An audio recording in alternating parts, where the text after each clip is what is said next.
Good evening, ladies and gentlemen. On behalf of the Connecticut Department of Transportation and the Town of Wilton, I would like to welcome you all for attending this virtual public informational meeting for State Project Number 161-142, replacement of Bridge Number 04975, located on Lovers Lane over Comstock Brook in the Town of Wilton.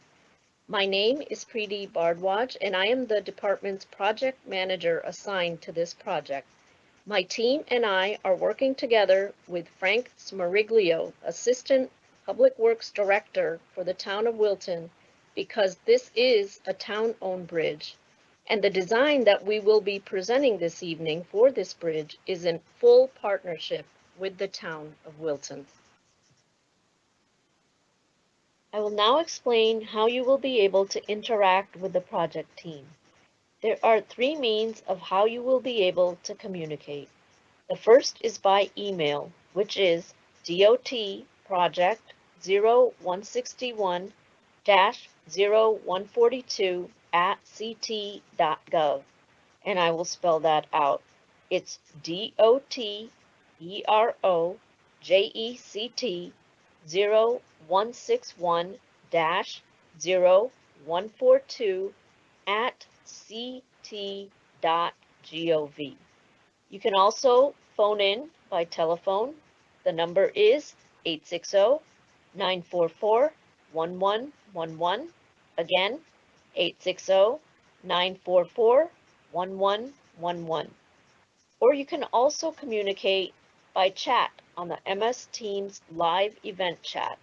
And in this format, you can ask a question by clicking on the little question mark, which shows Q&A. This will bring up your live event Q&A field. Select the Ask a Question button at the bottom right screen, and a field will pop up. And you can type your question and hit either Enter with a little arrow button to send, or you can also check the box on the bottom to post your question anonymously if you prefer.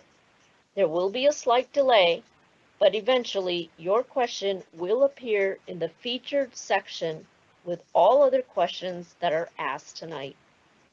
The project email, phone, and chat will be screened by the project team during the Q&A session, and the questions asked by any of these methods will be posted to the MS Teams Q&A chat window. The questions will be asked out loud for the project team to answer.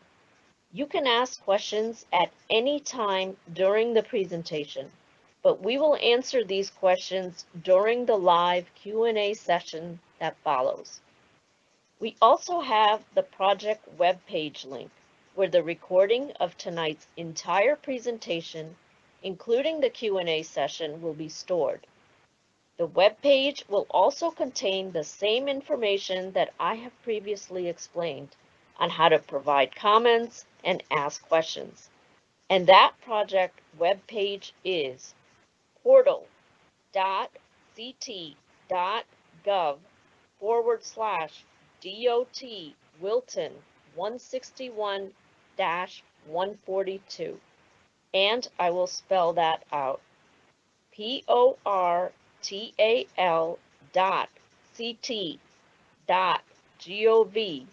WILTON 161-142. And lastly, please remember the comment period to ask questions or provide comments will be open through October 29th, 2020 via either email or telephone. So if you think of a question after tonight's meeting or want to expand on a question asked tonight, you will have October 29th to do so. The MS Teams chat function is only available during tonight's live Q&A session. We would greatly appreciate it if you could fill out the demographic survey the department has through SurveyMonkey. This virtual public informational meeting platform is still a relatively new one for the department, and this survey will help the department improve these meetings going forward. There's also a civil rights flyer available. Both the links to the survey and civil rights flyer are located on the previously mentioned project webpage. And lastly, I am required to read the following statement as part of the Title VI Civil Rights Act, and that is, no person shall, on the basis of race, color, or national origin, be excluded from participation or subject to discrimination in the development of this project. I would now like to go over some of tonight's goals. I will be explaining how this project is funded in the Federal Local Bridge Design Managed by the State, or DMS, program.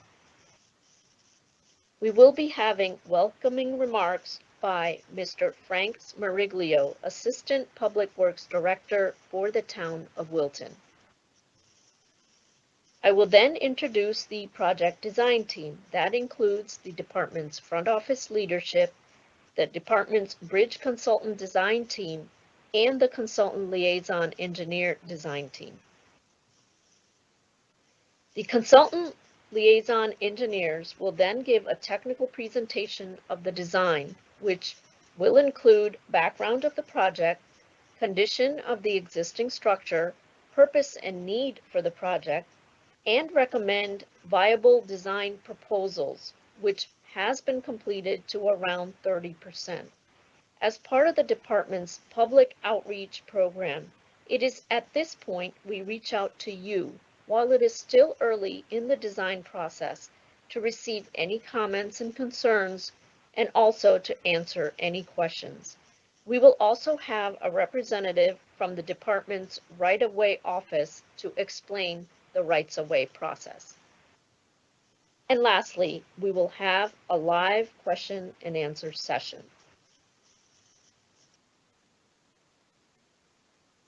I will now explain how this project is being funded.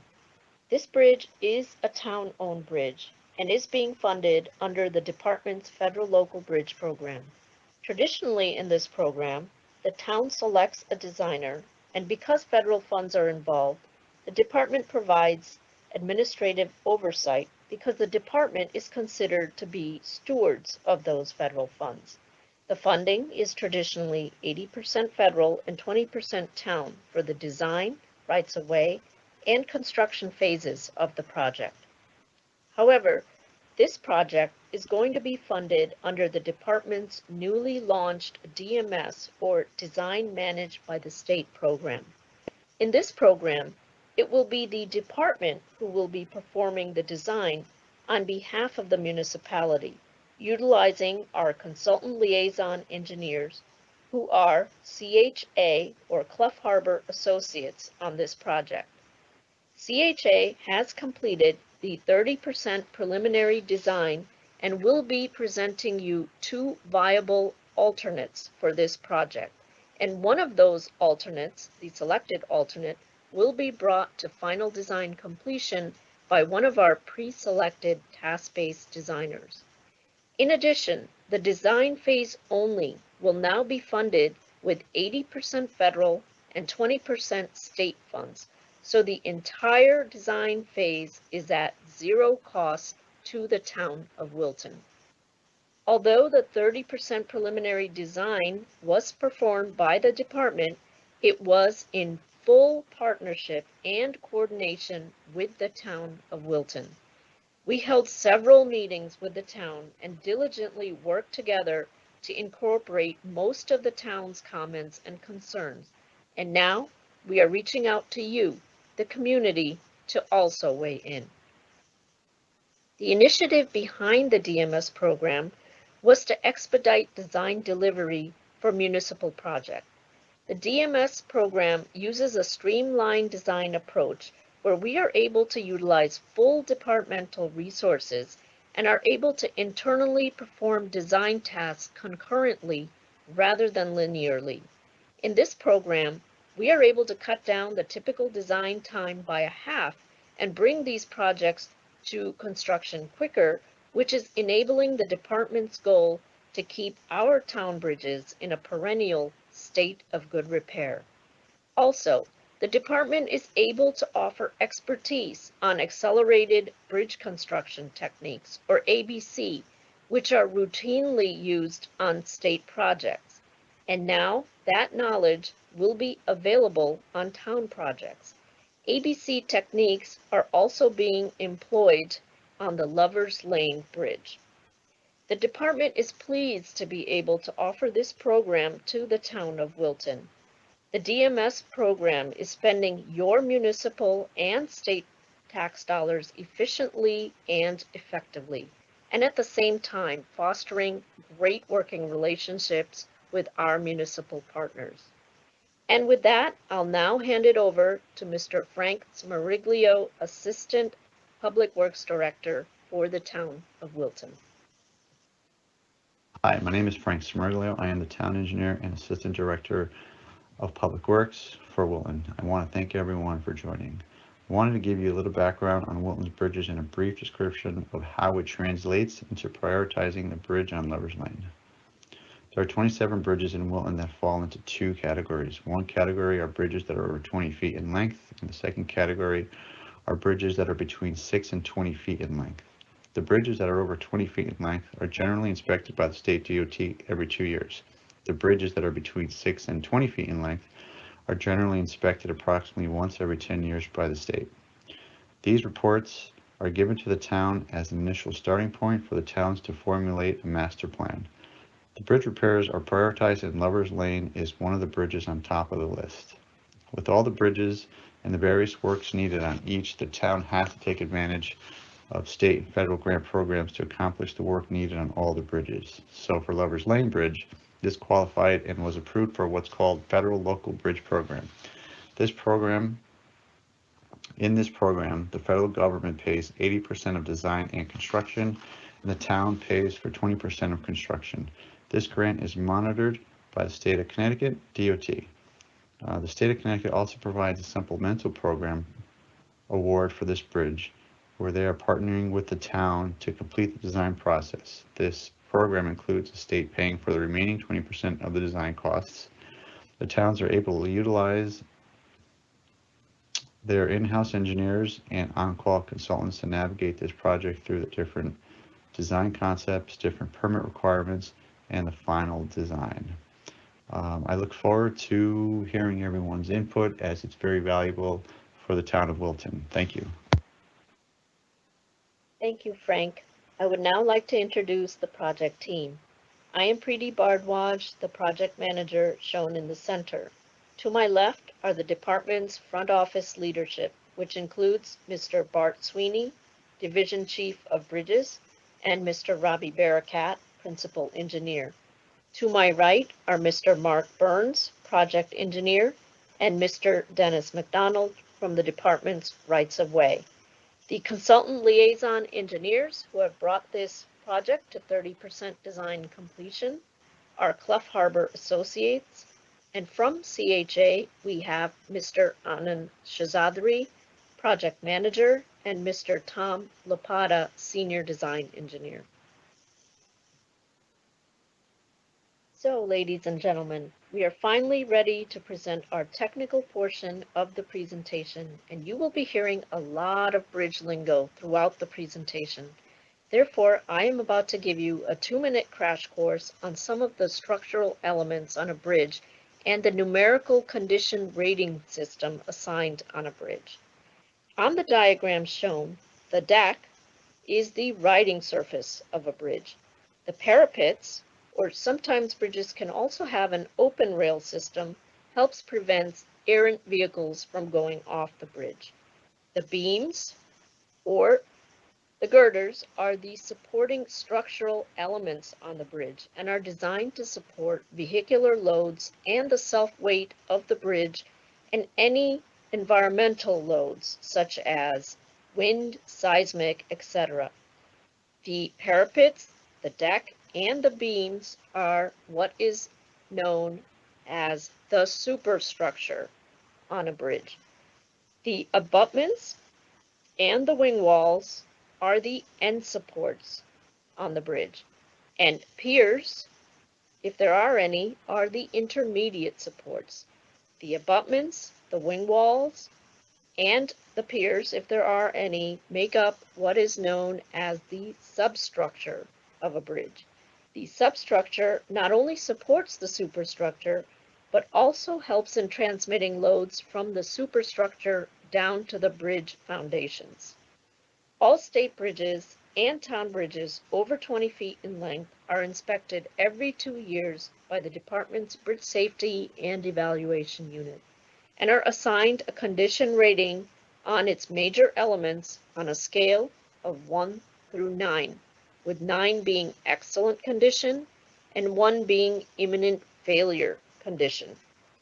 When a major bridge element reaches a 4, or poor condition, that is when we start to initiate a project to address the structural deficiencies. Now that you are armed with basic bridge knowledge, I would now like to introduce Mr. Tom Lapata from CHA, who will be presenting the technical portion of the presentation. Thank you, Preeti, and welcome everyone. As mentioned, I will be discussing the technical portion of tonight's presentation for project number 161-142, replacement of bridge number 4975, Lover's Lane over Comstock Brook. On the screen is an aerial view of Wilton in the vicinity of the project. Lover's Lane is located off Route 33 in the bottom left corner and runs north, crossing over Comstock Brook at bridge number 4975. Beyond the bridge, there are a total of 10 residents, including those on Merwin Lane, which branches off of Lover's Lane and extends to the northwest direction. Following Lover's Lane to its end, you will reach the Merwin Meadows Park. Both Lover's Lane and Merwin Lane are dead-end roadways, and their only means of ingress and egress to Route 33 is across bridge number 4975. Bridge number 4975 was built in 1930 and carries across it approximately 400 vehicles per day. The bridge has a span length of 33 feet and a curb-to-curb width of 16'6". In other words, the drivable width across the structure is 16'6". In the northwest corner of the bridge, a driveway leads to the play shop. In the northeast corner of the bridge, there is an existing stone masonry retaining wall that begins at the bridge and extends along Lover's Lane to the north, supporting the roadway. In the southeast corner of the bridge, the driveway to 10 Lover's Lane immediately abuts the structure. To the east of the bridge are overhead utility wires that follow Lover's Lane to the north. And finally, southwest of the bridge is an existing catch basin that conveys roadway drainage into the brook. Here is a section view of the existing bridge superstructure. The curb-to-curb width is 16'6", and the out-to-out or the overall bridge width is 18'2". The bridge superstructure is comprised of 6 steel girders that are fully encased within the concrete deck. The metal beam rail across the bridge is for containing errant traffic and is mounted on concrete curbing. Above the concrete deck is the pavement structure comprised of a bituminous concrete wearing surface. During the preliminary engineering phase, information was gathered on the bridge, but unfortunately plans of the existing bridge or superstructure do not exist. Here is an elevation view looking at the bridge from its east side. As mentioned earlier, the superstructure spans 33 feet across the brook and is supported by its concrete abutment substructures shown here on the south and here on the north. The southern abutment is a concrete stub abutment founded directly on exposed ledge. The northern abutment is a taller concrete abutment that is supported by concrete footings. We can see the stone masonry retaining wall at the northeast corner of the bridge as well. From a hydraulic standpoint, the low chord of the bridge is at elevation 231.5, and the 100-year storm passes adequately below the bridge at elevation 228.95, resulting in a 2.5-foot underclearance below the bridge. Now that we've seen sketches of the existing bridge, let's take a look at some site photos. The photo on the left is the east elevation of the bridge looking upstream, and matches that of the sketch seen in the previous slide. As we can see, there's heavy vegetation present along the banks of the brook. The photo on the right is of the west elevation of the bridge looking downstream, which is a bit more open with fallen trees and brush lying across the brook. Moving on to Lover's Lane, the roadway turns towards the east at the north approach to the bridge, and that's shown here on the photo to the left. The Wilton Play Shop is also located in the northwest corner of the bridge here in this photo. Approach guide rail follows the east side of Lover's Lane at the top of the previously mentioned stone masonry retaining wall as well. At the south approach to the bridge, shown in the photo on the right, the driveway to 10 Lover's Lane is about 4 feet from the bridge. Utility wires run along the east side of the roadway with a utility pole present in the northeast corner of the bridge. Heavy vegetation and tall trees are present on both sides of the bridge. As Pretty mentioned earlier, bridges are inspected by the state and are given condition ratings on their various elements. The photos on the top and underside of the deck are shown here. The encasement of the steel girders within the concrete deck that can be seen on the photo to the right. The overall condition of the deck, comprised of the overlay wearing surface, the concrete deck structure itself, and the bridge railing across it, is rated a 6 or in satisfactory condition. While the railing itself is rated to be satisfactory, it doesn't meet the current safety standards. Although the overlay is rated an 8 or is in very good condition, the rating of the deck structure element, shown here, governs the overall rating of the deck and is therefore rated a 6 or in satisfactory condition. The overall condition of the superstructure, which is comprised of the bearings, girders, and the concrete encasement, is rated a 5 or in fair condition.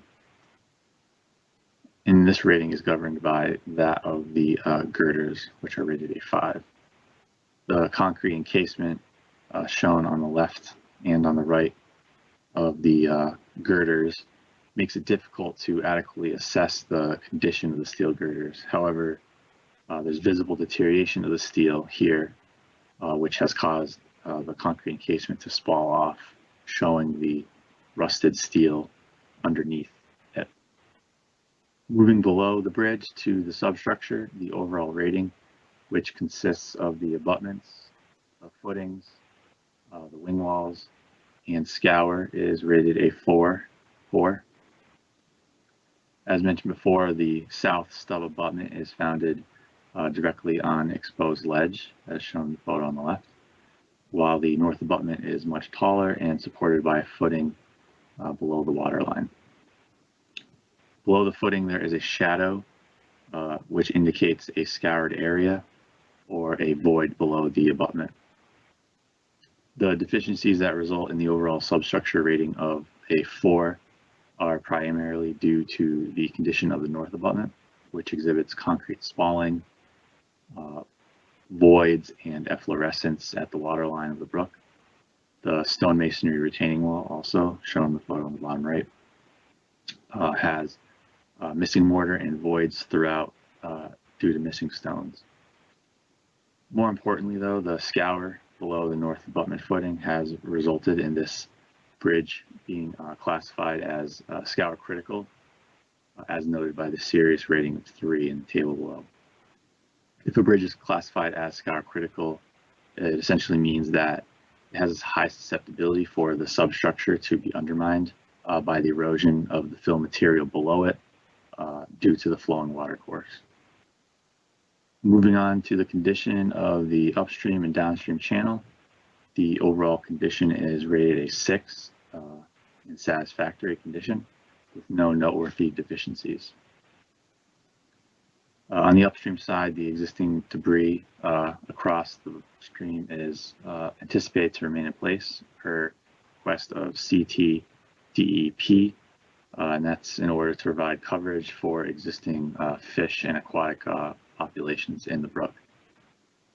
Looking downstream, the sudden termination of the brook is due to a dam, a waterfall that's located approximately 80 feet from the bridge. So given what has been shown of the existing bridge, there are several deficiencies to address here.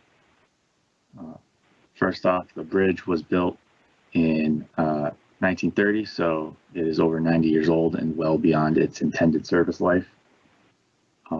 Federal highway, known as FHWA, requires a 22-foot wide curb-to-curb bridge for an ADT of 400 vehicles per day. For the same ADT, CTDOT requires a 24-foot wide bridge because Lover's Lane is classified as an urban local road. Although the state's requirement for curb-to-curb width is 24 feet, the town has the option to choose a 22-foot wide curb-to-curb width for the bridge replacement, satisfying FHWA requirements. Because the existing curb-to-curb width of 16'6" doesn't meet the minimum requirements of 22 feet, the bridge is technically considered to be classified as functionally obsolete. The presentation will be detailing a 24-foot wide curb-to-curb width bridge, but again, the town has the option to pursue a 22-foot wide bridge in design. Although in satisfactory condition, the existing bridge rail system does not meet current safety standards. Due to the encasement of the steel beams, their actual condition is unknown other than what has been exposed from the spalled concrete. Because the beams are encased in concrete, their overall condition is unknown. Additionally, because there are no drawings for the bridge, the actual size of the beams are also unknown and therefore cannot be accurately modeled for load rating the bridge. Therefore, the load rating capacity of 34 tons is a judgment rating based on visible inspections and assumptions made on the size and strength of the encased steel beams.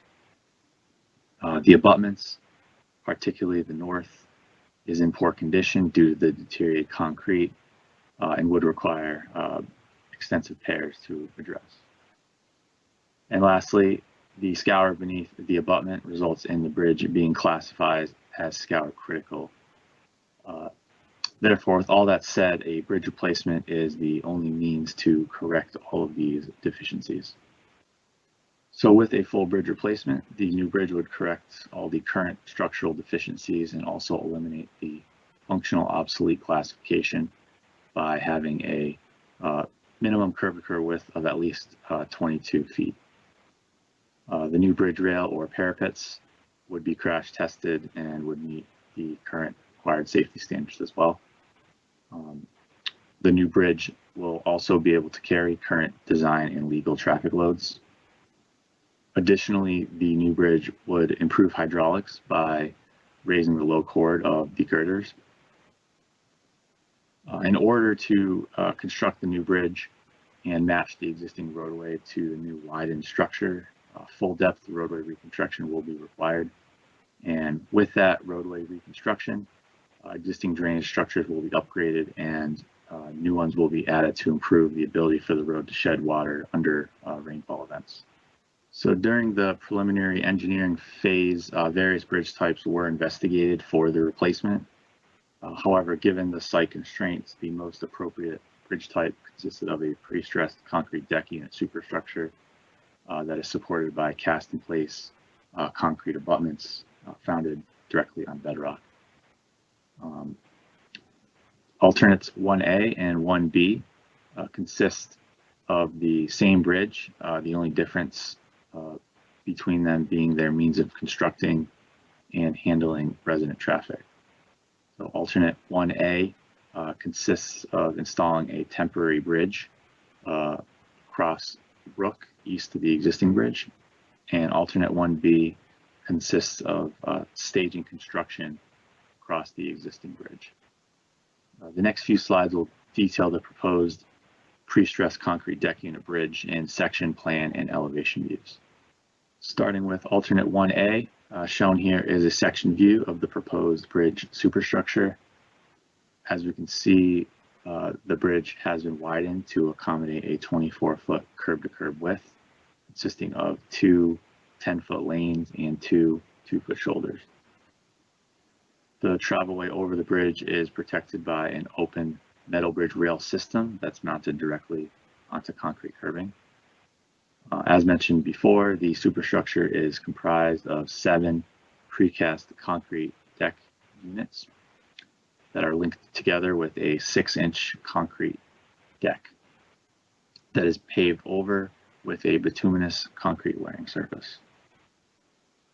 Moving on to the plan elevation view of the new bridge, color coding will more easily show the various components of the proposed bridge and roadway. In orange, we can see the limits of the proposed superstructure, which has a new span length of 43 feet, meeting bankful width requirements of Comstock Brook that are stipulated by environmental regulators. The superstructure is supported by new cast-in-place abutments and wing walls, shown in gray here, which are founded directly onto bedrock. Aesthetically, the bridge will feature a metal open bridge rail system with simulated stone concrete end blocks, shown in orange here in elevation view. The new bridge with higher low chord will continue to pass the 100-year design storm and will now pass the 500-year design storms as well. The eastern curb line of the proposed bridge matches that of the existing structure, with the widened portion of the bridge and roadway extending to the west.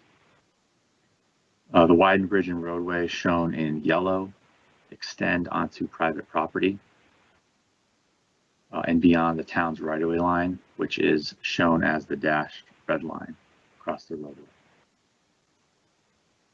The widened roadway will require regrading along its side slopes, which are shown in green here. While light orange represents driveway reconstruction that is necessary as part of the roadway reconstruction. Pink represents the bridge approach guide rail, which will be present at the southwest and northeast corners of the bridge. This will be a timber guide rail system that attaches to the bridge. Lastly, below the bridge, dark blue represents the limits of Comstock Brook, and cyan represents regulated wetland areas. Zooming out a bit, we have a highway plan of the project limits with Route 33 at the far left of Lover's Lane and Merwin Lane at the far right. The limits of the proposed work extend approximately 150 feet and 100 feet north and south of the bridge, respectively. The limits of the town's right-of-way and individual property lines are shown with the dashed red lines. The new bridge requires a slight vertical adjustment of the roadway profile in order to adequately fit the new bridge in place, and thus the extended roadway limits are shown here in yellow and are necessary to smoothly transition back into the existing roadway profile. The existing stone masonry retaining wall at the northeast corner will require reconstruction due to the placement of the temporary bridge, and will be replaced with a new cast-in-place concrete retaining wall, shown in gray here. The approach guide rail, shown in pink, will extend approximately 100 feet away from the bridge at the southwest and northeast corners. The 4 driveways shown in light orange will require reconstruction as they are within the project of the limits of the full depth roadway work. New catch basins will be installed at the southeast and northwest corners of the bridge to better shed water away from it. As mentioned in the previous slide, the new bridge will require a slight increase of 6 inches to the existing roadway profile at the south approach. And that's to fit the new bridge in place, again, and transition smoothly back into the existing roadway. The profile increase is shown here in yellow with the thickness of the superstructure abutting it shown in orange. So alternate 1A consists of using a temporary bridge to maintain traffic throughout construction of the new bridge. The bridge will be 1 lane wide and allow for an alternating one-way traffic pattern using temporary signalization lights at each end of the bridge, similar to what's shown in the photo to the right. The temporary bridge will ultimately be determined by the contractor who is awarded the project and replaces Bridge 4975, but typically for the size needed for the site, temporary bridge would be a modularly built bridge similar to what is shown in the photos to the left. Here we have a plan view of the temporary bridge shown in orange with its temporary roadway approaches shown in yellow. Over to the right is a photo of the bridge from the south approach with a sketch overlaid at the top of it showing the anticipated location of the temporary approaches as well as the temporary bridge crossing Comstock Brook, joining Lover's Lane to the north. The temporary bridge will have a span length of approximately 60 feet and will require a temporary earth retaining system at the corner of the Lover's Lane at the retaining wall in conjunction with the work necessary to replace it, as the temporary bridge will be in conflict with it. Purple barrier is shown west of the temporary bridge along the south and north approaches of the existing bridge. This will prevent traffic on Lover's Lane from entering the work zone, which the contractor will be inside of working safely behind barrier, while the traveling public will be utilizing the temporary bridge away from the work zone. Temporary signalization lights will be placed at both ends of the temporary approaches for the bridge. This will be necessary for allowing traffic to pass over the bridge in a one-way alternating pattern for the entirety of the temporary bridge while it is in service. In addition to the temporary signalization, temporary stoppages of traffic will be required due to the narrower existing roadway of Lover's Lane and the need to move equipment and materials for the installation of removal of temporary bridge and for work at the retaining wall in the northeast corner of the site. So there will be occasional stoppages for facilitating that work, but that will be on an as-needed basis, similar to what's shown in the photo to the right, whereas the temporary signalization will remain in place, again, throughout the entirety of the temporary bridge while it is in service. Here's a profile of the temporary bridge and its approaches shown in orange and yellow respectively, along with the temporary earth retaining system shown in dark gray. Now, before we talk about some of the pros and cons to alternate 1A, I'll first go over alternate 1B. As I mentioned before, the main difference between alternate 1A and 1B is their means of construction. Therefore, the proposed bridge section is identical between the two. For alternate 1B, in plan and elevation view, it is virtually identical to that of alternate 1A. The key difference is that the proposed bridge and roadway for alternate 1B is shifted 4 feet further to the west. You can see that here with the offset from the right-of-way line and the new bridge. Additionally, the shift to the west allows for the existing stone masonry retaining wall, the northeast corner of the bridge, to remain in place with repairs and does not require reconstruction. Here we have a more zoomed out view of the roadway plan showing the limits of all the work. Again, it's very similar to alternate 1A with the exception of the alignment shift 4 feet to the west for both the bridge and the roadway, as well as the need to only do some minor repairs to that retaining wall and not replace it in kind. The limits of the adjacent driveway work will also be similar to alternate 1A as well.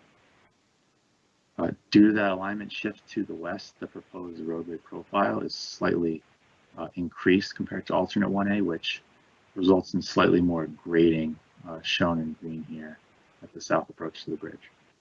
Here's a profile of alternate 1A, which is approximately 9 inches higher than the existing roadway. The overall roadway limits are approximately the same as well between alternates 1A and 1B, extending 150 feet in the north direction and 100 feet in the south direction. So in lieu of the temporary bridge used in alternate 1A, alternate 1B will be utilizing staged construction.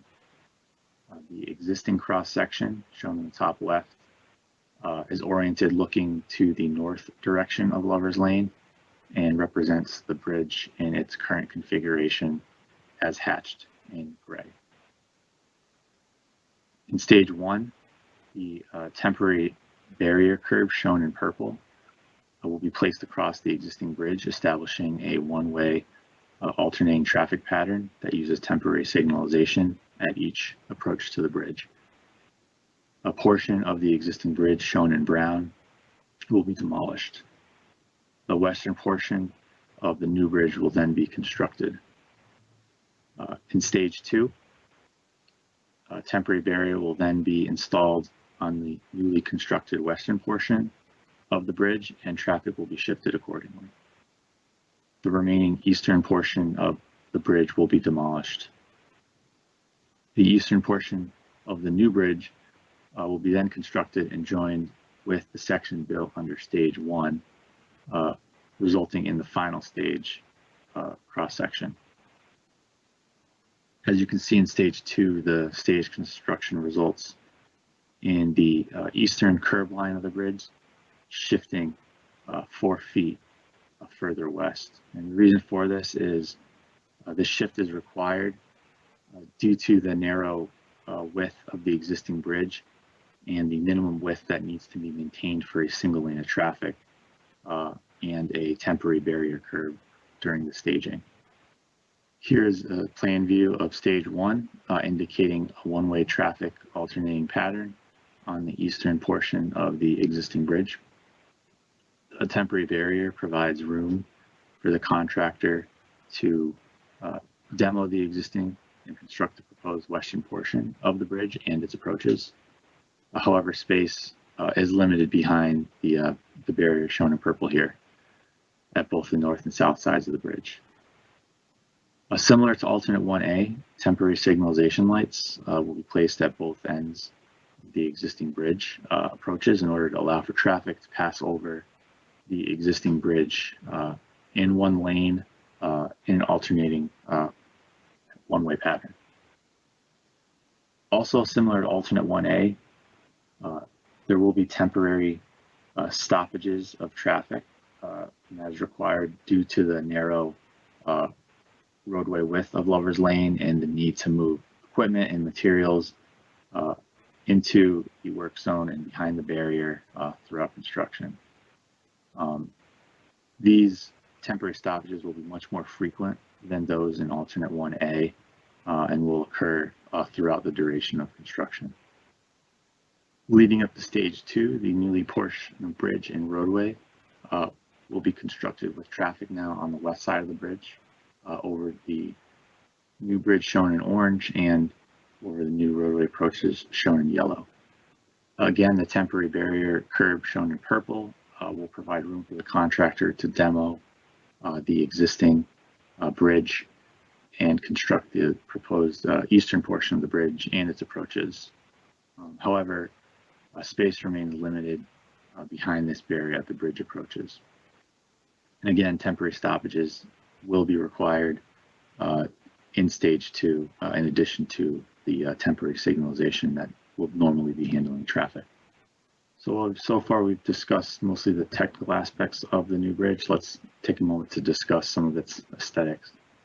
Across the bridge, open metal bridge rail will be flanked by form-lined concrete end blocks shown in the photo at the top. Beyond the end blocks, a timber guide rail will extend from the bridge along its approaches shown in the photo at the bottom. Alternatively, the metal bridge rail can be replaced with form-lined concrete parapets, which would extend across the full length of the bridge, similar to what's shown in the photo to the right. Lastly, for an additional cost to the town, they may elect to pursue real stone masonry end blocks with metal bridge rails, similar to what's shown in the photo at the top right. You can see a close-up of that real stone masonry and the texture of it, photo to the bottom right. Or in lieu of that, the town may elect to go with real stone masonry parapets across the bridge, similar to what's shown in the photo to the left. As mentioned before, there are overhead utility wires on the east side of the bridge, shown in the photo to the right. The temporary bridge in alternate 1A will require the wires and the utility pole at the northeast corner of the bridge to be relocated further west of the bridge and out of the way. While a temporary bridge is not used in alternate 1B, there will be equipment necessary to lift deck units adjacent to the bridge, in which these equipment will likely be placed in the southeast corner of the bridge, shown here, which would be directly below the utility wires. So it is likely that the utility wires will also need to be replaced under alternate 1B. From an environmental standpoint, both alternates will have impacts within the watercourse and wetlands for the construction of the new bridge. The installation of the temporary bridge in alternate 1A will result in additional wetland and watercourse impacts. Both alternates will also require tree clearing in the vicinity of the bridge due to the widening to the west, as well as tree clearing to the east for the temporary bridge placement in alternate 1A. So in order to construct the new bridge, property acquisitions and easements, both permanent and temporary, will be necessary. Permanent acquisitions are portions of property that will be acquired by the town in order to ensure the limits of the new bridge and roadway are within the town's right-of-way in order to facilitate future maintenance. Permanent easements will be obtained by the town, and these are necessary to maintain certain elements of the bridge, such as a steep roadway slope at its approach, or the need to maintain approach guide rail. The difference between this easement and acquisition is that the property remains with the owner. And lastly, temporary construction easements will be obtained by the town in order to provide access to the bridge for the contractor and equipment during construction. The temporary easement is expunged upon the completion of the project. The next two slides will show where the acquisitions and easements are anticipated for alternates 1A and 1B. Here we have an impact plan highlighting easements in green and property acquisitions in red, with the pink dashed lines representing the town's right-of-way. For the 80 Ridgefield Road property in the top left, there will be a permanent acquisition due to the widened bridge and roadway approaches shown in red. There will be a permanent easement for maintaining the guide rail at the southwest corner of the bridge, and a permanent easement for maintaining the steep slope adjacent to the roadway as well. Temporary construction easement will encompass both of these green and red areas to facilitate construction during the bridge replacement. For the 10 Lovers Lane property at the bottom, as anticipated, there will be a permanent acquisition due to the replacement of the retaining wall in the northeast corner of the bridge, as well as for a portion of the widened roadway in that area. Additionally, a permanent acquisition is anticipated in the southeast corner of the bridge due to the concrete end block. A permanent easement for maintaining the guide rail along the eastern side of Lovers Lane is also anticipated. Lastly, a temporary construction easement will be required again for facilitating all this work outlined here and for installing and removing the temporary bridge placed east of the bridge. Hello? For the play shop property in the top right corner of the plan, a temporary construction easement is anticipated for staging equipment and materials in the northwest corner of the bridge. For 26 Lover's Lane property in the bottom right corner, a right to grade the driveway will be required so that it can match the adjacent limits of the full depth roadway reconstruction of Lover's Lane. Lastly, a right to regrade the driveway will also be required at 19 Lover's Lane. So in all, 4 driveways will be reconstructed at each of these properties. Moving on to alternate 1B, using the staged construction approach, the temporary and permanent impacts are somewhat similar. The key differences are that at the 80 Ridgefield Road property, the property acquisition west of the bridge is increased due to that 4-foot alignment shift of the bridge and the roadway. And that is, of course, required to allow for that staged construction alternate across the existing bridge. This roadway shift also results in a tiny sliver of property acquisition at the play shop due to the widened roadway and the shifted alignment. At 10 Lover's Lane, the property acquisition related to the retaining wall is eliminated because of the alignment shift further west. But there is a small acquisition in the northeast corner related to the roadway widening at the north approach, which remains the same for both alternates 1A and 1B. The temporary construction easement is somewhat smaller on 10 Lover's Lane with the elimination of the temporary bridge, but there still will be impacts in the southeast corner of the bridge for staging equipment and materials. Similarly, a right to grade driveways at 19 and 26 Lover's Lane will be required. Again, a total of 4 driveways will be reconstructed in alternate 1B in the same fashion as alternate 1A. So now that we've discussed both alternates, I'd like to take some time to discuss the pros and cons of each. Items in green or pros are more desirable than the contrasting alternates, con or item shown in red. Items shown in orange would be considered neither more or less desirable, but rather neutral between the 2 alternates. Between the 2 alternates, several items have been identified as either permanent or temporary in nature, with temporary meaning throughout the duration of construction. Starting with the permanent items to compare shown in the chart to the left, both bridge superstructures consist of a pre-stressed concrete deck. Both alternates 1A and 1B improve roadway geometry from the existing conditions. For alternate 1A, the temporary bridge will require the stone masonry retaining wall in the northeast corner to be reconstructed, while the stage construction in alternate 1B can allow that wall to remain in place with minor repairs due to the roadway shift further west away from the wall.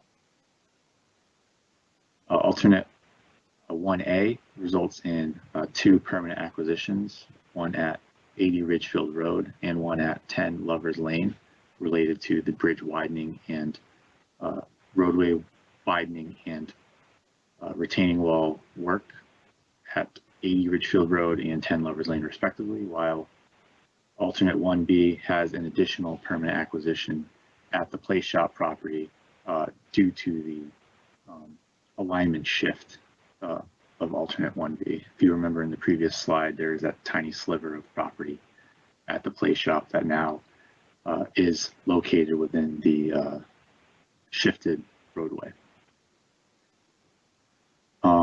Alternate 1A has 2 permanent easements related to maintaining guide rail at 80 Ridgefield Road and 26 Lovers Lane, as well as a slope easement at 80 Ridgefield Road. Same permanent easements are anticipated for alternate 1B. Both construction costs are very close in nature, with alternate 1A coming in at 2.7 million and alternate 1B coming in at 2.6 million. So those are the sort of the what's similar and the pros and cons for the permanent items related to alternates 1A and 1B. Moving on to the temporary items shown in the chart to the right, alternate 1A will challenge driveway access for the 3 abutting properties at the bridge due to the temporary bridge placement. Alternate 1B stage construction will have an easier time with access to those driveways because traffic will be over the existing bridge as it sits in its current condition.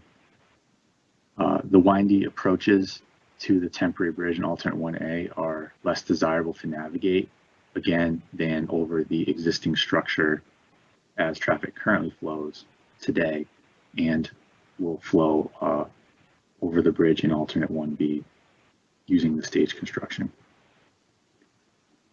Both work zone safety for drivers and the contractors is more safe with alternate 1A temporary bridge because traffic is shifted further away from the work site, so it separates the contractor and the traveling public, whereas the stage construction has the traveling public right up against the barrier curb over the bridge with the contractor working right next to it. Both alternates require 3 construction easements, temporary construction easements to facilitate the work. However, the temporary easement extents for alternate 1A are more intrusive related to the placement of the temporary bridge and the work associated with it, particularly at the 10 Lovers Lane property. The temporary bridge used in alternate 1A is expected to speed up construction, saving approximately 1 to 2 months in comparison to alternate 1B, which is expected to take an entire construction season starting in April and ending in November. Both alternates will require 15 to 20 minute stoppages of traffic in addition to any delays that will exist from the one-way alternating traffic pattern that will be utilizing temporary signalization to handle traffic regularly. However, the need for these stoppages on alternate 1A are anticipated solely for installing and removing the temporary bridge, as well as reconstructing the stone masonry retaining wall. So it's anticipated that 30 to 40 of these stoppages would be necessary for installing and removing the temporary bridge as well as that retaining wall. 1B, it's anticipated that approximately 100 of these temporary stoppages of traffic, 15 to 20 minutes would be required due to the narrow roadway width of Lovers Lane.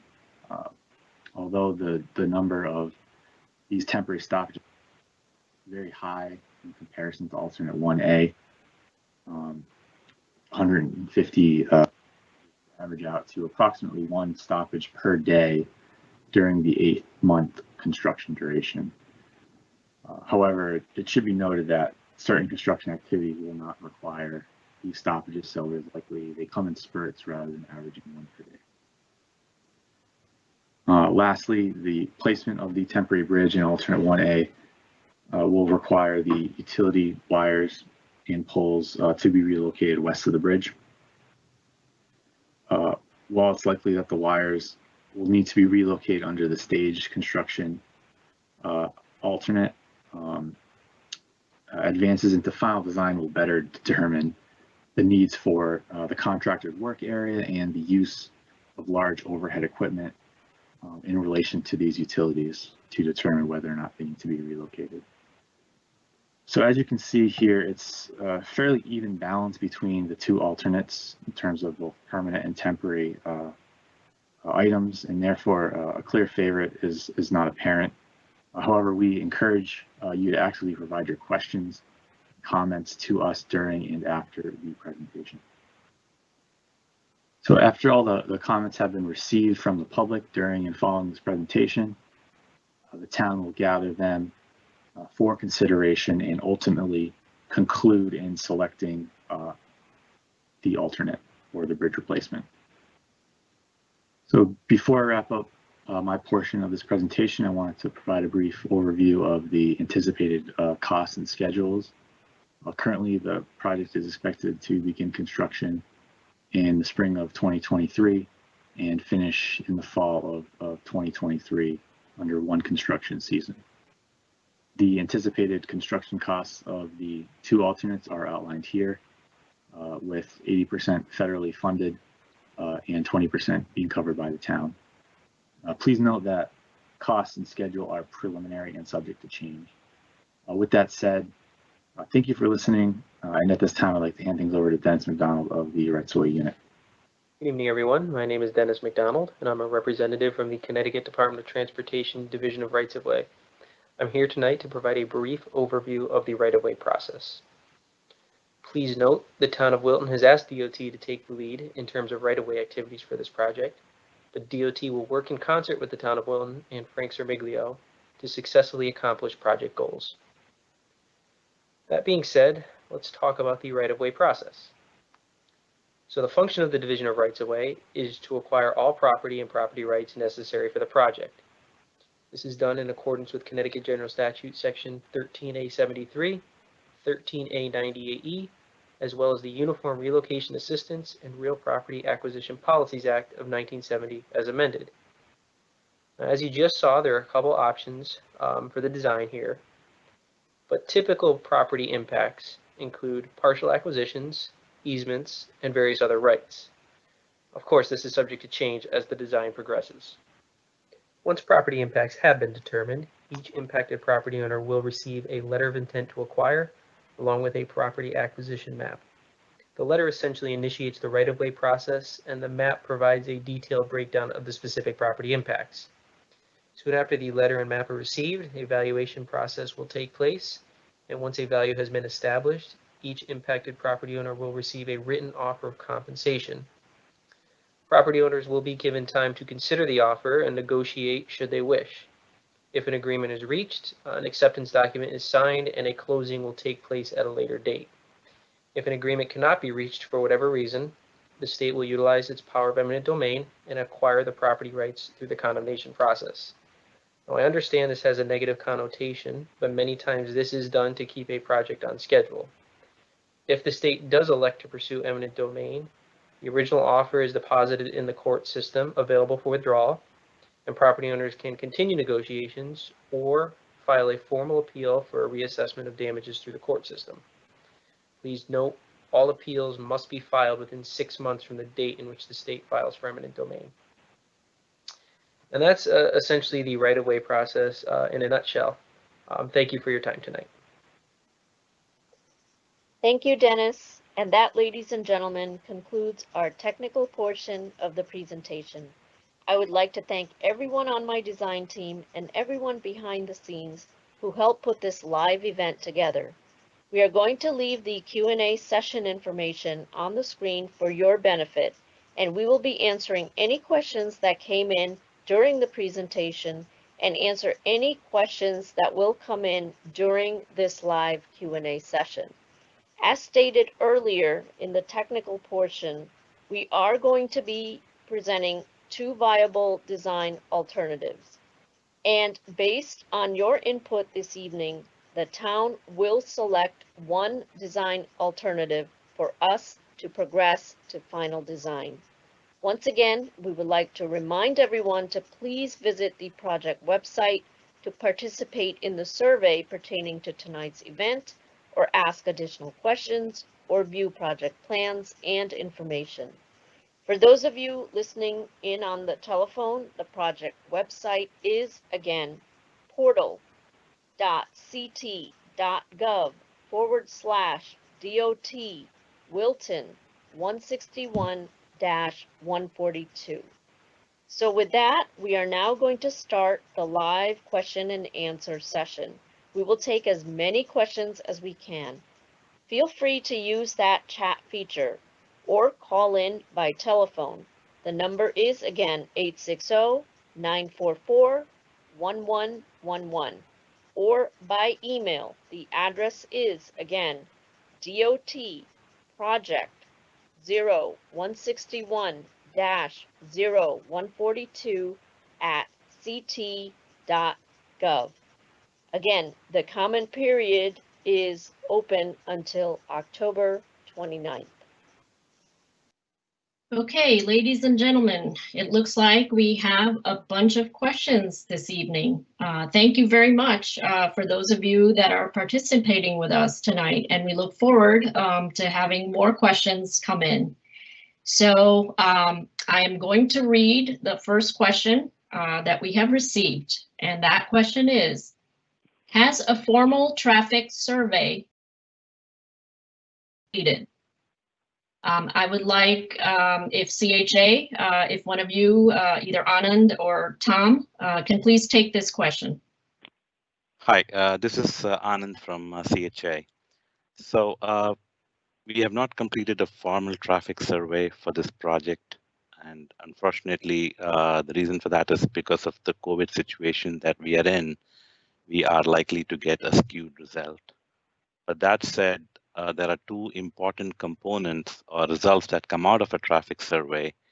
One is the speed of vehicles that travel the road, and the second is the average daily traffic on the road.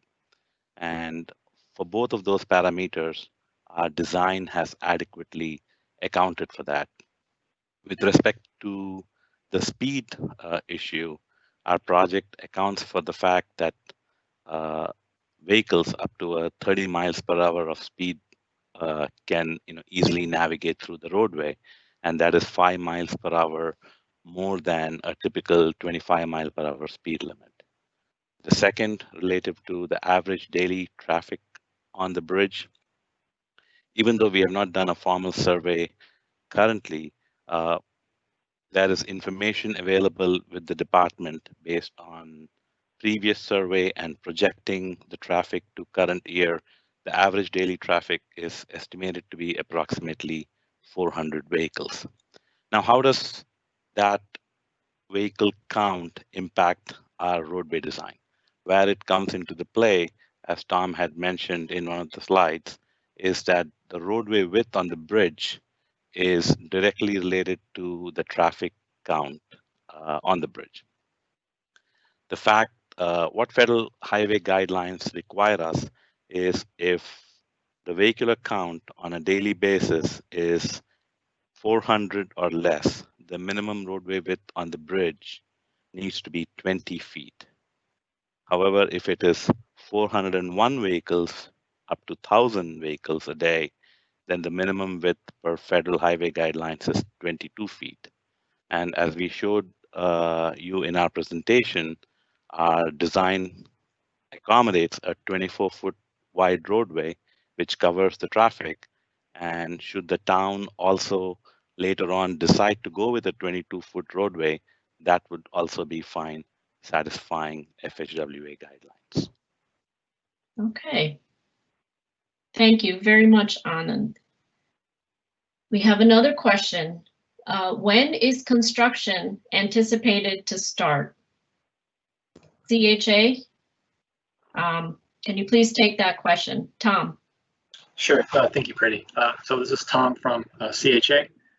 Construction is expected to start in the spring of 2023 and complete in the fall of 2023. Thank you very much, Tom. The following email question was received. Will the new bridge receive aesthetic treatments to make it fit in with the surrounding environment? Short answer is yes, and I will have Tom from CHA start that question, and perhaps Frank from the town can also weigh in. Go ahead. Sure, thank you, Pretty. So yes, as we mentioned, there will be aesthetic treatments done on this bridge. The current slide that we have here shows what the normal design would be for this type of bridge. Usually it's a open metal bridge rail system with concrete end blocks that have a nice form line stone pattern to them. Timber guide rail will connect to that as the bridge approaches. So that's one typical design for a bridge in an area like this with high character. Another option would be a parapet that is fully stone, as shown in the photo to the right, in lieu of the metal bridge rail. So those are the typical two options.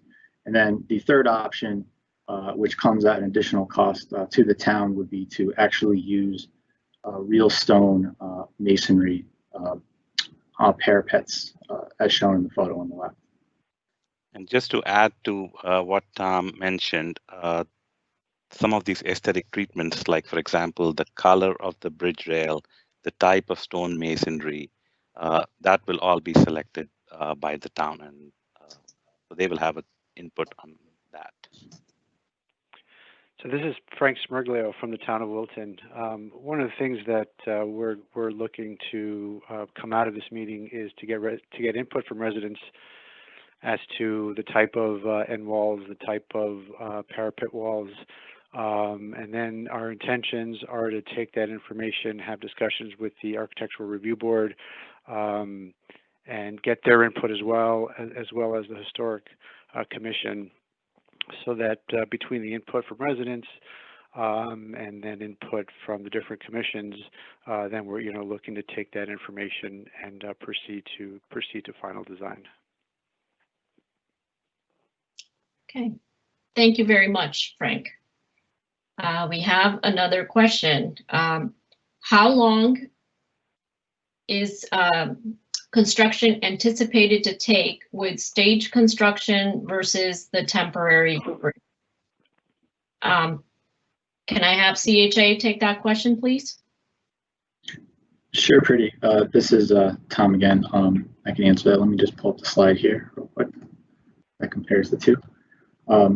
So for the temporary bridge alternate, it's anticipated to take approximately 6 to 7 months.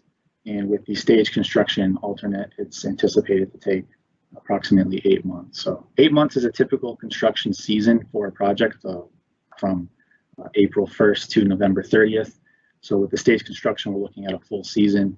With the temporary bridge, because it allows the contractor to work unrestricted without the traveling public close by and provides them more space and doesn't have 2 stages of work, it shaves off approximately a month or 2 from the total construction duration.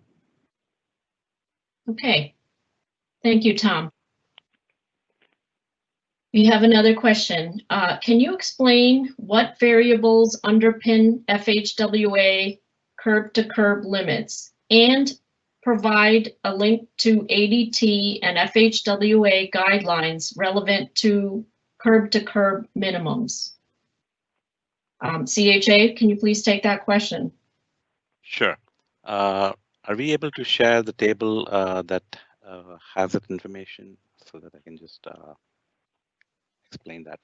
Okay, so what you hopefully are seeing on your screen is basically the FHWA guidelines for what's called item 68, deck geometry. And if you see the left most column where the number shown is the deck geometry rating. So the minimum number that FHWA wants us to target is a rating of 4. And if you see that for average daily traffic of 101 to 400 vehicles, the minimum roadway width required is 20. And then if you have an average daily traffic between 401 vehicle and 1,000 vehicles, the requirement is 22. So that is the basis of the FHWA guidelines and its relevance or its connection between the rating and the average daily traffic.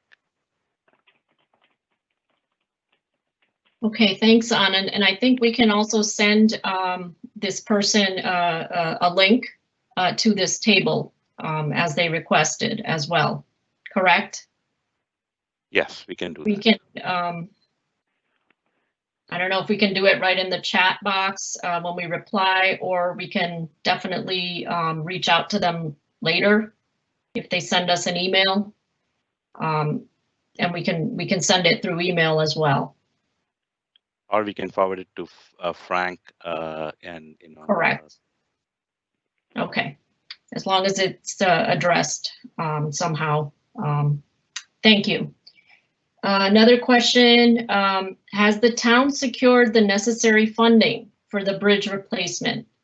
Frank, can you please take this question? Sure. Yeah, this is Frank from Wilton again. So we did secure our 20% match for the project.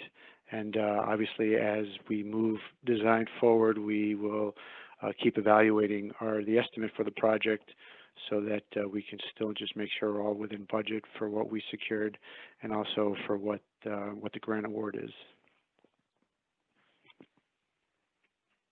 Okay, thank you, Frank.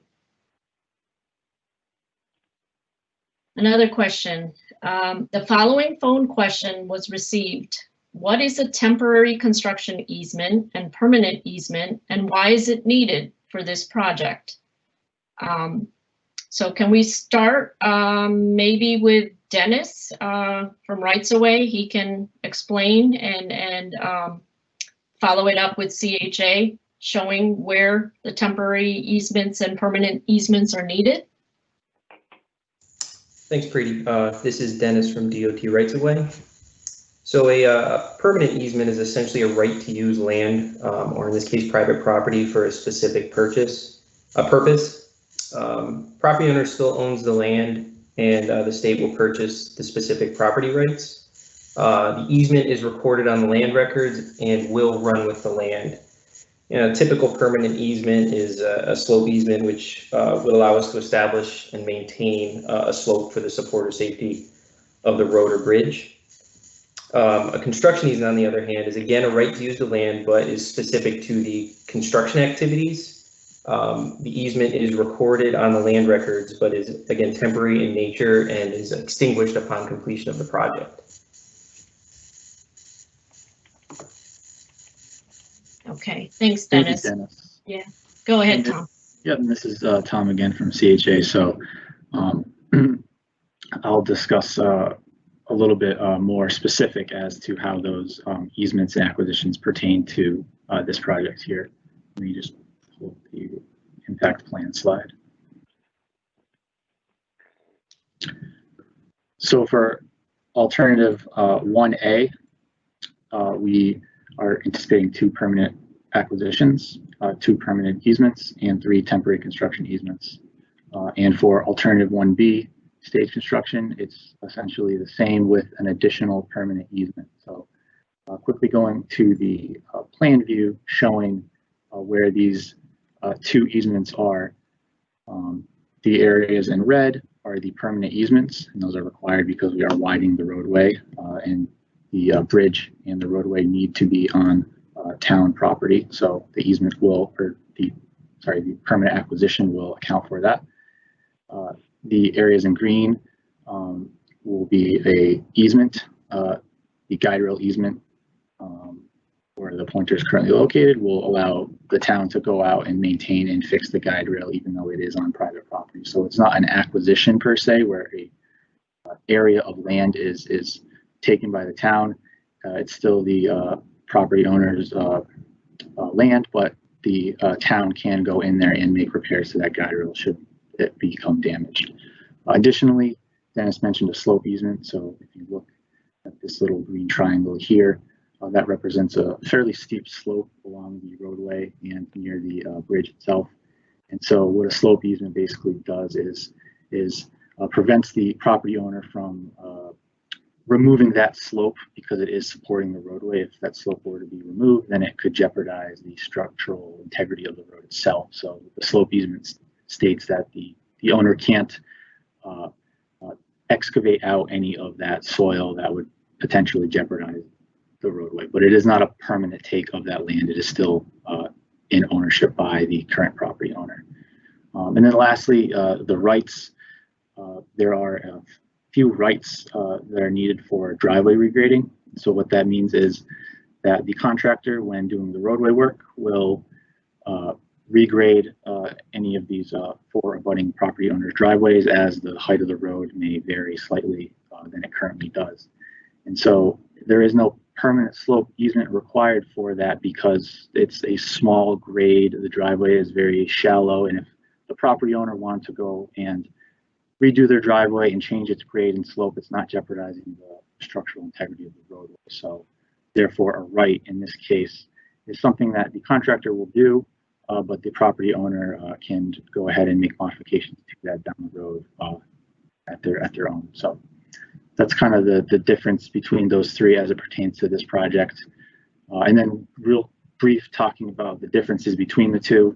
Alternate 1A has the permanent acquisition on the west and on the northeast corner, whereas alternate 1B has more of a permanent acquisition on the west, because the roadway is shifting further west, and that permanent acquisition on the northeast corner is lessened because the retaining wall work is not needed under this alternate. I hope that kind of clarifies the differences between the 3 and how they are impacted by this project. Okay, thank you very much, Tom. We have another question.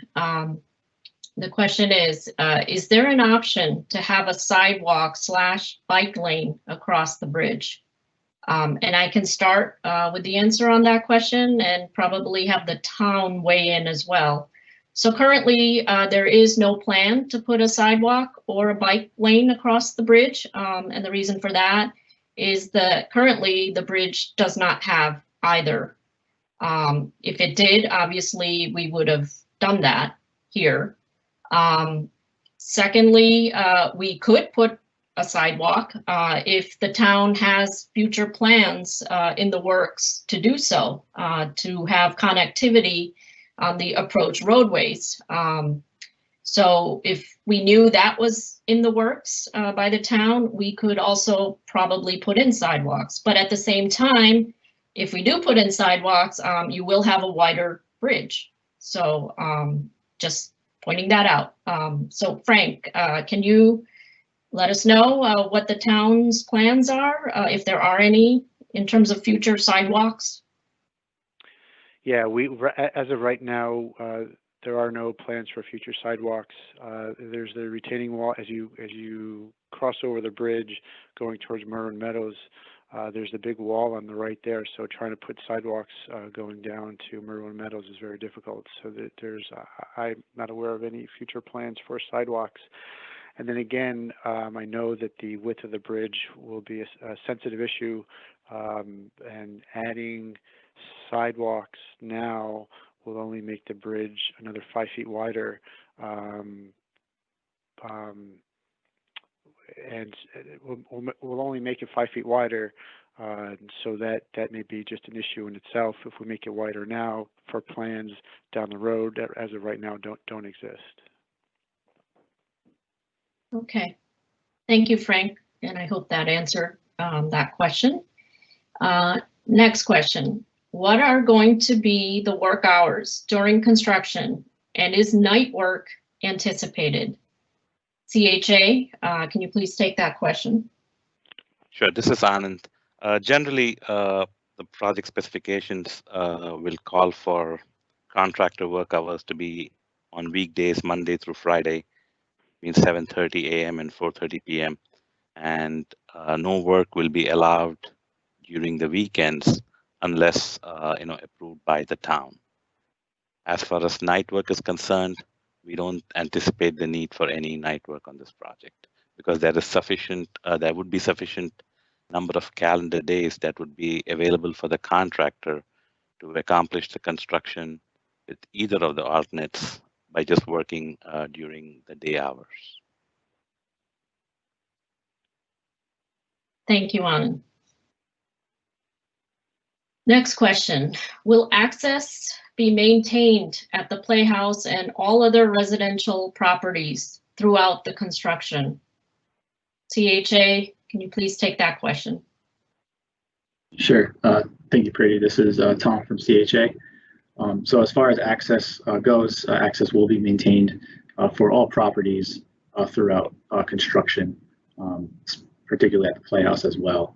One thing to note, the site is rather tight, so the contractor, in conjunction with the town's inspector, will make themselves known to the property owners and work in close coordination with them throughout construction. If, for instance, the contractor needs to bring in a piece of equipment that may potentially block the driveway for a small period of time, they will talk with the property owner first to make sure that that would either be acceptable, or they could work around hours that they would not need to use their driveway. But in general, they will maintain access to all the properties and all the driveways throughout the duration of construction. Thank you, Tom. We have another question. I expect a fair amount of input to the town and that it will take more than this evening for the community to provide feedback. How long do we have to provide feedback? And are additional hearings with the town scheduled? It would be great if we have a workflow and schedule for feedback / discussions, etc. Town, Frank, would you like to start with that question? Sure. So there's a lot of moving parts in regards to the bridge. First, we're trying to, what we presented today was concepts, preliminary concepts regarding the staging, regarding the phasing, and regarding aesthetics. So we definitely need input by October 29th, just so that we can get an initial input from residents. And the town has to start prioritizing making decisions on this bridge so that we can move forward to final design. So for instance, as far as prioritizing the decisions, our top priority is our top priority that we have to decide on is whether we go with a temporary bridge or a stage bridge. And since a lot of that affects abutting property owners, it's a sensitive topic. So that's one of the first decisions that we're going to have to make. The second decision that's a top priority is going to be whether we go with 22 feet or 24 feet. So those two decisions are very important that we'll have to make right away. The next topic that we'll have to decide on before going into final design stage is the aesthetics of the parapets. With that, we will take all your input, take that information to the Architectural Review Board, to the Historic Commission to get feedback from them, because we have to decide if we want an open rail system or a stone parapet going all the way across.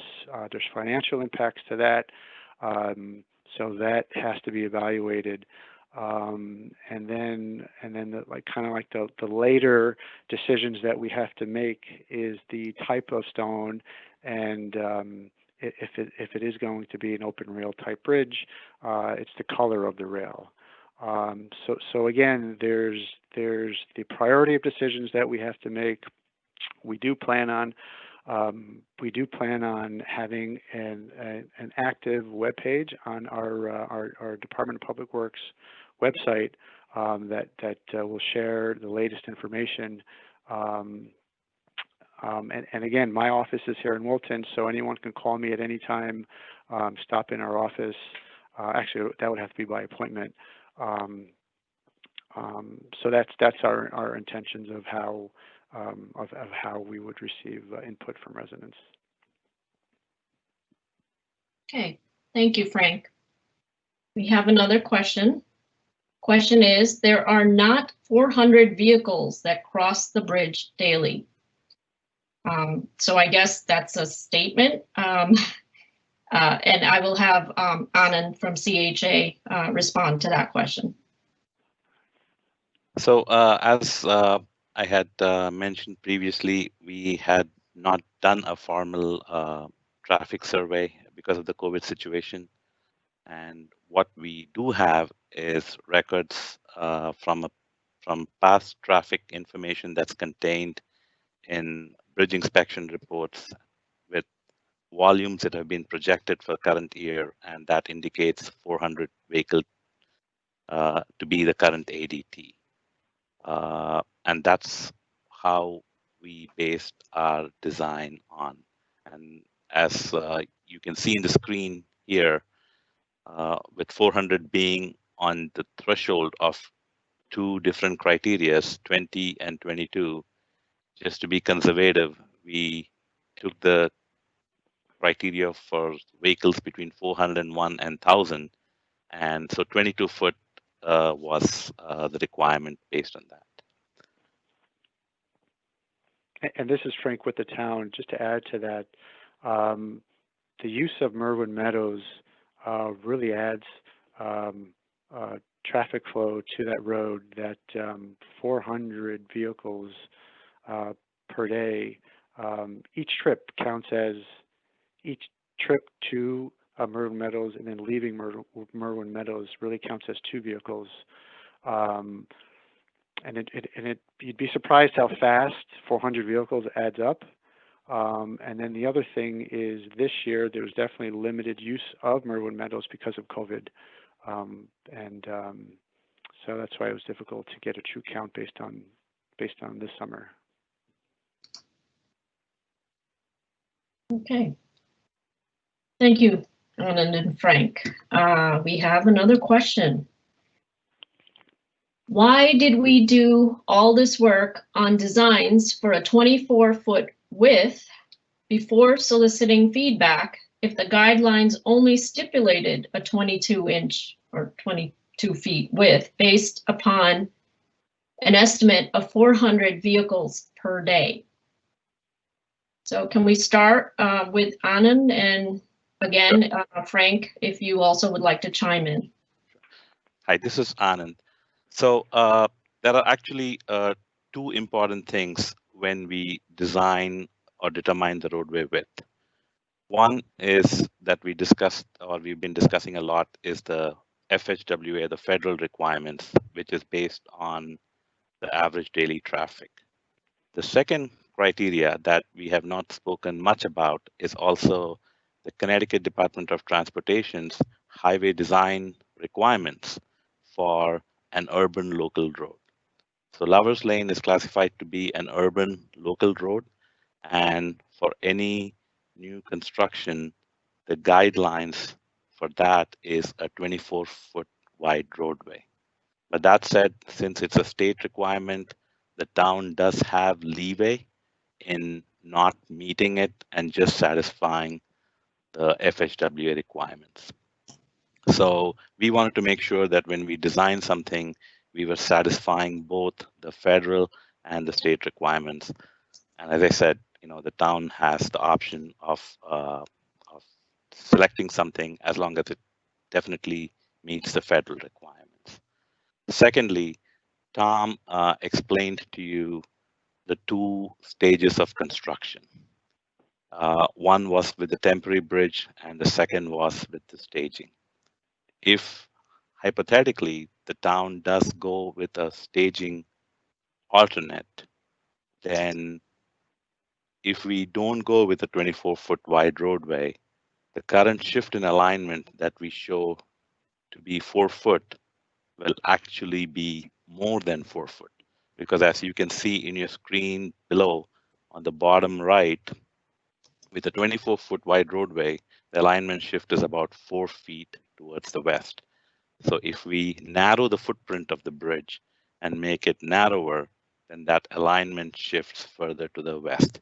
That's again something else to just keep in mind as the town makes a decision on which alternate to select. The other thing, just to add, this is Frank from the town. As part of the design process, there's a preliminary design. With preliminary design, you have to look at all the options. So there wasn't a lot of work. I mean, there was a lot of work, but you have to show plans of what the effects are if you make the bridge 24 feet, and you have to look at what the effects are if you make the bridge 22 feet. So that's an exercise that has to happen. You know, there were a few other options that were considered too, but these two are the two options, you know, to present to the residents. When you're looking at a bridge, you know, you're only building a bridge once. So you have to look at the effects of what happens if you make it 24 feet and what happens if you make it 22 feet. So it's definitely an exercise that has to happen as part of this process. And then moving forward, we won't continue both options. We'll just move forward with one option, and that's kind of like the big picture answer to why the evaluation was done. Thank you, Frank. We have another question. The question is, can you please provide the math, assessment, past records, etc., that was done to project the 400 cars per day? And can I have Mark Burns, our project engineer, address that part of that question, and Tom from CHA also answer it from a design perspective as well. Okay, thank you, Pretty. This is Mark Burns, project engineer for the Connecticut DOT. What goes into determining the average daily traffic and the traffic counts? There are certain formulas that our Bridge Safety and Evaluation Unit uses during the bridge inspection, because traditionally on municipal or town roads, we don't have traffic count stations, but there are available traffic count maps from 2014 for Ridgefield Road and portions of Belden Hill Road. And it appears from that data they interpolate information based on amount of residents, what is in the area, such as the park, to determine a relative daily traffic count.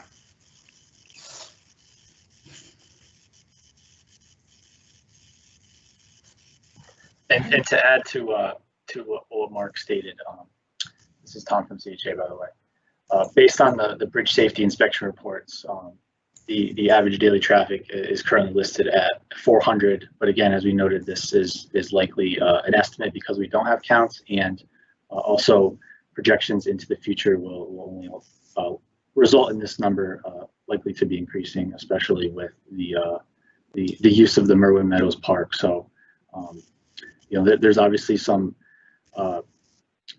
certain characteristics of the park itself, and you know, there may not be a formula that captures that park specifically, but based on the town's input, the use of the park is projected to increase as well. Okay, thank you, Mark and Tom. We have another question. Will the slides shown today be available? Yes, everything that you have seen today with all the slides, they will be made available on the project webpage. Again, it's portal.ct.gov/DOT Wilton 161-142. And as well, there will be a recording of the entire presentation along with the Q&A that will be made available within a couple of days on the project webpage as well. And we have another question. Can we see the plans for the 22, I believe it says 22 feet, not 22 inches, width that have implications for the move further west? So CHA, can you show and probably talk to it, because we don't have the 22 feet shown on the plans, but we can talk about it. Sure. Pretty, this is Tom from CHA. I can kind of Yeah. walk everyone through why 24 feet and 22 feet and even narrower will cause the shift to become worse. So I'll just quickly walk through the stage and cross sections we have here and hope to better explain why we're doing an alignment shift and what the alternative to that would be, which will likely be more detrimental in terms of the bridge width. So so the existing bridge is 16'6" from curb to curb, shown in the existing cross section here. For stage one, we need to have at least an 11-foot lane to handle traffic in a one-way alternating pattern. And so that leaves us only a small portion of the existing bridge that we can demolish. We have to account for the 2-foot width of the temporary barrier curb shown in purple here. We also have to account for some distance behind it because we don't want the barrier right up against where they're saw cutting the deck. So there's this 3-foot extra space here that sort of, we can't construct anything on it while traffic's running. So when we switch to stage two, contractor will start to build out the portion of the bridge deck as much as he can, close to the existing, approximately 7-inch gap between.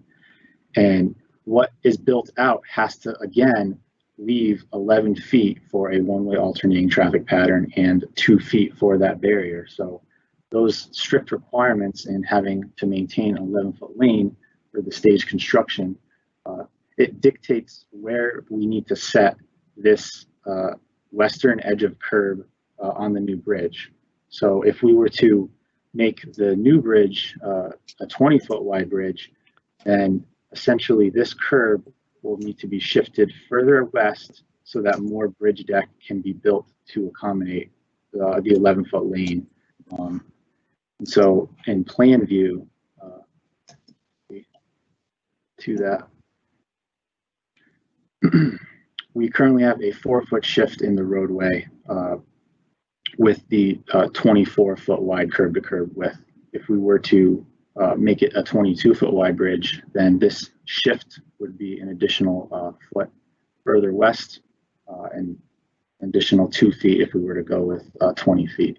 Now, you may ask, why are we shifting the alignment? Why don't we just hold, the curb line where alternate 1A is doing? Well, the reason we don't do that is because of the exercise we just walked through with the various stages. We need to maintain that minimum 11 foot. And if we didn't move the shoulder, then we would essentially be left with an overbuilt bridge that is not 24 feet, but rather 28 feet to properly stage it. So the way of getting around making a wider bridge to make staging work is to shift the alignment into the stage construction. So as we make the bridge more narrower, that alignment shift becomes even greater. So I hope that helped answer that. And just to add to that, this is Frank from the town. That's in the stage scenario. In the scenario, in the alternate where there's a temporary bridge, basically you're building the temporary bridge first, and then once the temporary bridge is active, then you can remove the existing bridge and then place it back where you want it. So in that scenario, then we would hold the curb line, the eastern curb line, so that the 22 feet starts from that same edge of where the eastern curb line is now. Yeah, that's correct, Frank. So with the stage construction alternative, going with a more narrower bridge becomes even more complicated. Okay. Thank you. We have another question. Can you share the written assessment of the 400 cars per day in a link? I don't think we have a link that we can share because we don't have that information readily available. But Mark, I think you have a little bit more information you can add to that. Yes, James, if you could, I sent you a picture, if you could post that up. I took a screenshot of the traffic counts between 2011 and 2014. using the portable count stations on the adjacent roads, which are Ridgefield Road and looks like Belden Hill Road. At the intersection right before Lover's Lane, going more towards Route 7, the average daily traffic was approximately 13,000 vehicles per day. Thank you, James. On Belden Hill Road, it was approximately 4,500 vehicles per day from 2011, and then going from the intersection, it was 7,700 vehicles per day. So using this data, I believe Bridge Safety interpolated this data based on vehicles in the area and whatnot.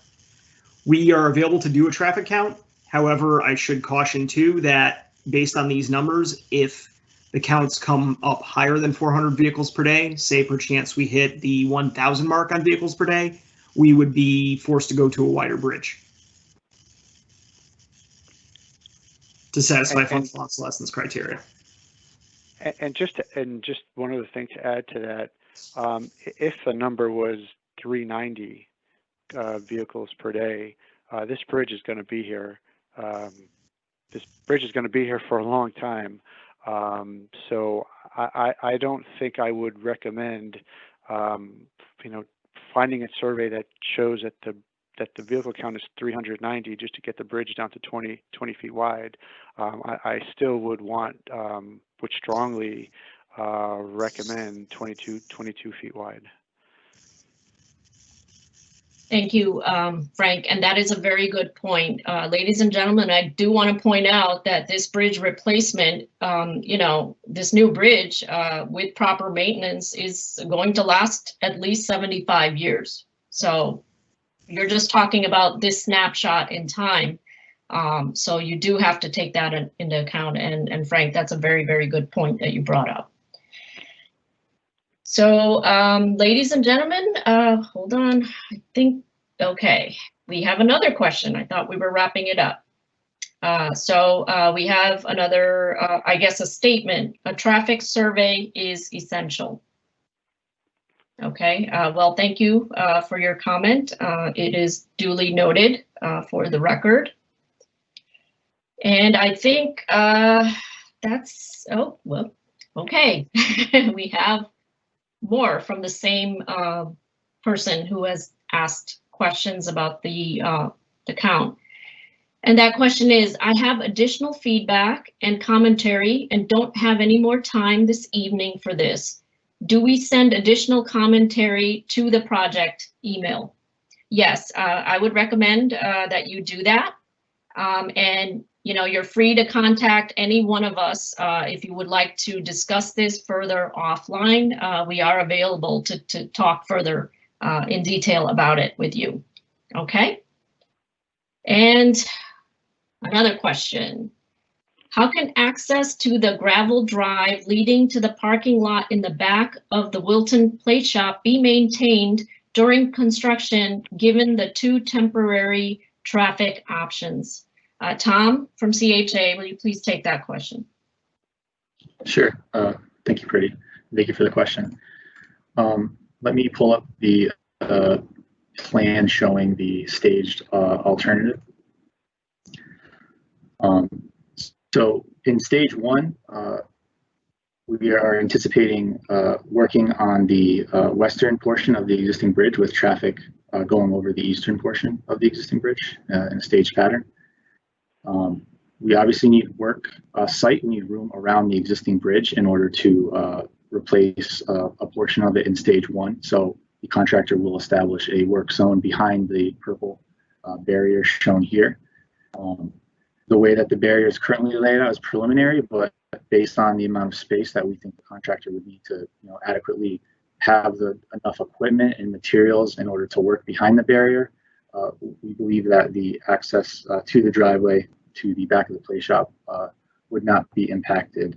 Now, the front portion of the property at where the roadway is in close proximity to the front of the building will likely be needed for the contractor to place equipment or materials to work on the northwest corner of the bridge. So there will be some temporary impacts in a temporary construction easement to account for that work, but we don't expect any concerns with access to the gravel driveway behind the play shop. Okay, thank you very much, Tom. So it looks like we're no longer receiving any more questions for this evening. So I am going to take this opportunity to start wrapping up. Before I do, I would like to encourage you to take that brief survey, the link that is shown in the chat box. For those of you watching on YouTube, the survey is below the video. This would really help us improve this virtual meeting experience in the future. Once again, ladies and gentlemen, on behalf of the department and the town of Wilton, I would like to thank you for joining us tonight. And we hope that you found this meeting and presentation to be informative.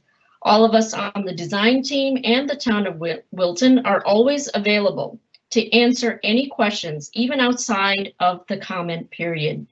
We are also available to meet with you individually on the project site if you so desire. Thank you once again and have a wonderful evening.